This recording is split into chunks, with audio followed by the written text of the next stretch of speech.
Dearest daughter, I've watched ye grow from a devilishly curious child into a remarkably young lass with much grace, wisdom, and kindness.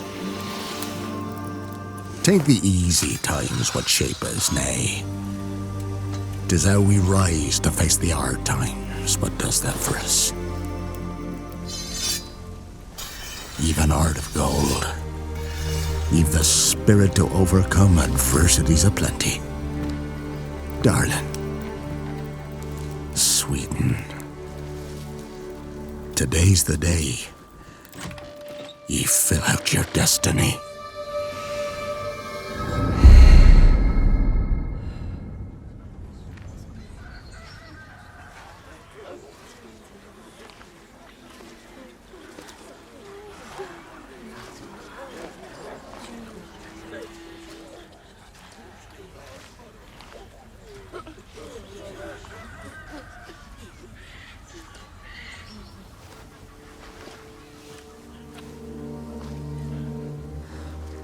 Forgive me, daughter. 'Twere my only choice. I shall be the bringer of salvation. So I think we definitely knew that it could be controversial for some people because, of course, the previous 3 Witcher games were with Geralt as a protagonist, and I think everyone really loved playing as Geralt. I really loved playing as Geralt. So I think we're also aware that if some people, would think right now that they would still prefer to be Geralt, I do think that's a legitimate concern. So I think if this is where that concern is coming from, I think that's valid, and I think the best thing that we can do, and I think this is really our goal, is to prove that with Ciri, we can do a lot of interesting things so we can really make it worth it. Because this decision to have Ciri as a protagonist, it wasn't made yesterday. We started making this a very long time ago. Ciri was already being set up as a second protagonist in Andrzej Sapkowski's novels. We already set her up as a second playable character in The Witcher 3 Wild Hunt. So for us, this really was a natural evolution of what we've already been making for so long. And it also, of course, gives us so many more options. First of all, it also lets us, for those people who really loved Geralt, it also lets us honor the ending that Geralt had in The Witcher 3 and Blood and Wine. But at the same time, of course, with Ciri being at the beginning of her journey as a Witcher, it also lets us tell new stories, new challenges of what it means to become a Witcher. So for those people who are worried right now, if that comes from a place of passion, then I really want to say, I think in the next time we talk about it, when we show the game, when you can play the game, I basically hope, and I think this is our goal, to show and to prove that Ciri can be a worthy protagonist for The Witcher 4. Yeah, but I also wanted to maybe mention is that we are also overwhelmed, but so many people like the choice, being excited about it, understand where it came from. Also, actually doing a little bit of our job, making a community itself is doing the explanation why and why it's a correct choice. So I think that, as Philip mentioned, of course, everyone has their right to have an opinion, right? And we do believe it comes from the passion for our games. And I think that the best answer for that would be game itself once it releases, so people actually can judge it on their own when it's ready, right? Exactly. Go, now. Nay! I must save them! Save the village! Save yourself!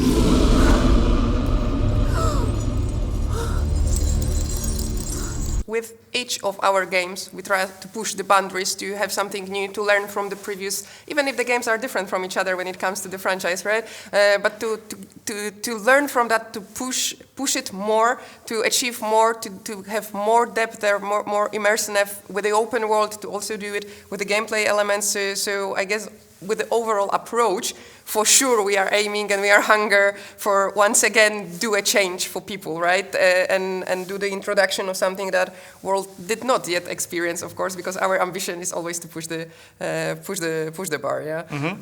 And I think our answer is also we always want to make a change where it really matters. So as an example, when The Witcher 3 became open world, it didn't give up the really strong character storytelling of The Witcher 1 and 2. It basically tried to find an answer. How do we do this in an open world without breaking what was already good? So as an example, with The Witcher 4, we also don't want to break those core qualities that we established with the previous 3 Witcher games, but we do want to improve in other areas where we really feel like this is something where we can really grow.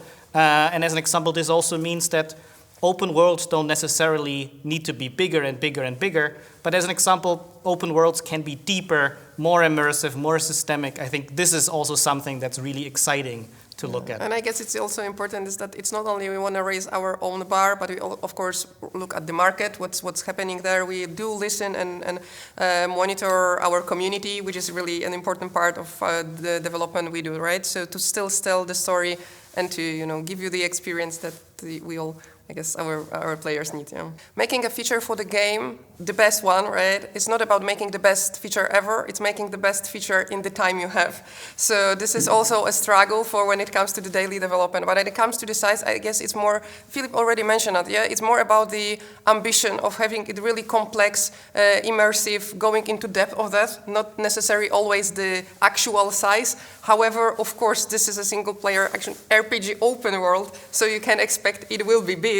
But of course, from the beginning, we are in the talking, so we make sure we are not doing it infinity, right? So there are some framing, especially that the framing actually helps a lot with the creativity too. So it's okay. This is the frame I've got. So we need to figure this out right now. So I guess this is us being much more aware about that as a team, and overall as a company, I guess, and all departments supportive to that, to understand what we want to achieve. I guess it's really, really helpful, yeah? But of course, it's complex and it will be huge. I mean, exactly. We always say that whatever we do, we want to have it be meaningful, and that means it can only be so much that actually is meaningful and interesting. Not everything has to be a huge quest, but we have that ambition that at least interesting, something to get out of there. And once we would have to start repeating stuff, I think that's when it's too big.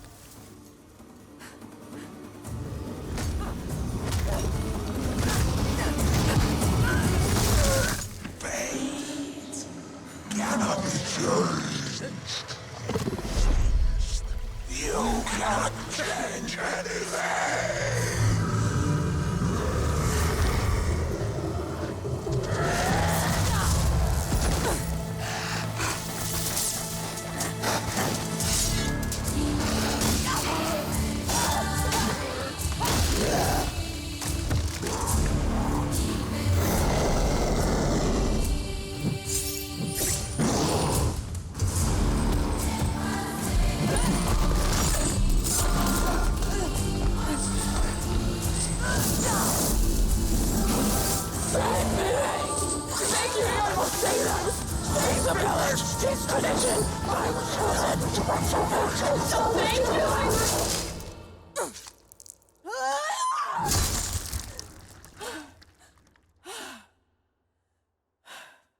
First of all, we are all players as well. And so we are, of course, doing it for our players. So we think all the time about the experience, about what the world needs, and at the same time what we want to tell the world. So this is one thing. So we are also doing partially the game that we as a players, as a fan of the series, would like to play too, right? So I guess this is one of the things. But we do, again, as mentioned, we do monitor what is happening on the market and etc. But I guess that we always are in this feeling of we want to say a really good story, and on the daily basis it's not like, oh my god, this will be so huge, or oh my god, we will be afraid of the reaction. There is a message we want to tell. We want to touch the souls of the player, stay there with them to tell something that is important and very often universal, and difficult topics, difficult questions there, and an adventure. And this is what we are focusing on daily basis to make sure this experience will be received once the game is released. And I don't think that, of course, on the business side, on the development side, of course, we do think about the audience we are reaching. So we are checking the market, we are checking our players and how it changes, of course, when it comes from the professional side.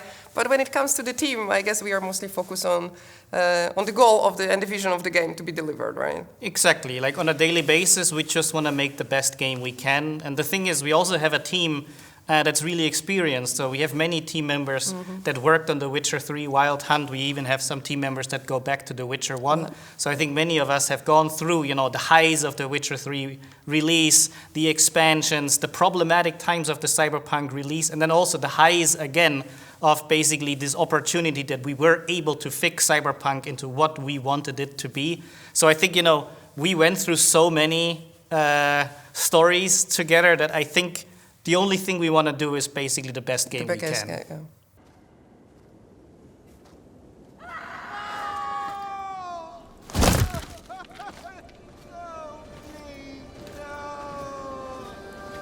She went to go to the woods. The chosen one. His tradition. Oh no, no, no.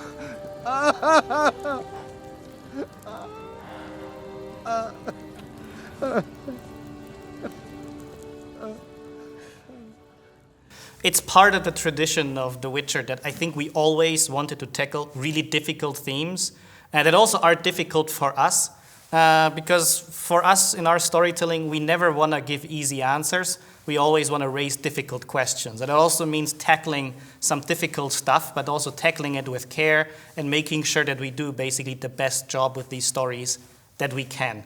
And of course, that also means that you do need a lot of variety, right? So The Witcher Wild Hunt had some really tough stories in there, some really moving things to say, but there also was some humor in there. There also were so many different stories.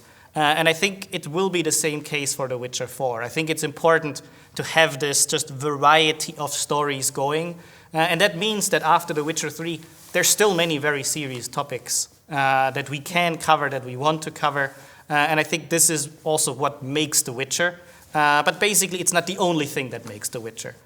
So for us, it really is, I would say, I think this is one of those qualities that we want to keep, where we know it's one of our core strengths, and we should keep doing it. Yeah, and at the same time, I think that the importance of the story is that they are always, connected to the world, right? To the characters that I build up there. This is not like, this is the problem we just want to tackle. No, if it doesn't fit to the overall story, to the world, to the region problems, or whatever can be detached, it doesn't make sense, right? So we always put it there with a purpose, with the reasoning behind, and the context of the game. It is settled. No? Mm-hmm. Yeah, so for sure, there was a lot of lesson to learn, both like internally when it comes to how do we work within the teams, how we communicate, the honesty, the transparency we have, the always working game we iterate all the time, play all the time, and the vision that we all understand together. But I think that when it comes to talking to the world, is that we are not yet starting the marketing campaign. Yeah, this is the bit we want to remind the old maybe not the old audience, but our fans that don't really play it. Is come on, we are coming back with The Witcher, right? We also wanted to introduce it to the new audience. The title itself, the world of The Witcher, of course, the Ciri as the protagonist and the profession of The Witcher itself. But this is just a bit. And, we, of course, have some more plans for the future, but we totally take a lesson for start the real campaign boosted much closer to the release when everything is settled. And I think that the Phantom Liberty is shown nicely that this is the direction of the changes we are going, and it works well. So, yes. I mean, it's 9 years since The Witcher 3 came out, so there's many people that might be ready to play The Witcher 4 once it comes out that were still children when The Witcher 3 was made. So we are aware that there's also a new audience out there, and we also want to make sure that the kind of stories we tell are also working for a new audience. So we want to ensure that once The Witcher 4 releases, this is also a game that a completely new audience can enjoy. But at the same time, we're of course also aware, and this is why we call the game The Witcher 4, that this is a sequel to the 3 previous Witcher games. So fans of the 3 games, fans of Andrzej Sapkowski's novels, we can basically tell them that you can rest assured that we take this seriously. This is a sequel to these previous experiences fully, and that of course also means that we do respect the stories, the characters that were introduced in those games before. Yeah. So essentially we want to marry those two things. It should be open for a new audience, but also fans should really feel like this is a continuation of that great story that they experienced. And I think that with the trailer, we just want to show that this is the experience we have. So this is still a dark and a grim world out there, and the place for Witcher that still hunt monsters. So to show that the marriage of the players with the sentiment that already knows the stories and the nuance, it's not like it will be blurry something in the between. No, we do have an idea for it, and the story to tell for everybody, yeah? And so this is the direction we go, yeah. There are no gods here. There are only monsters.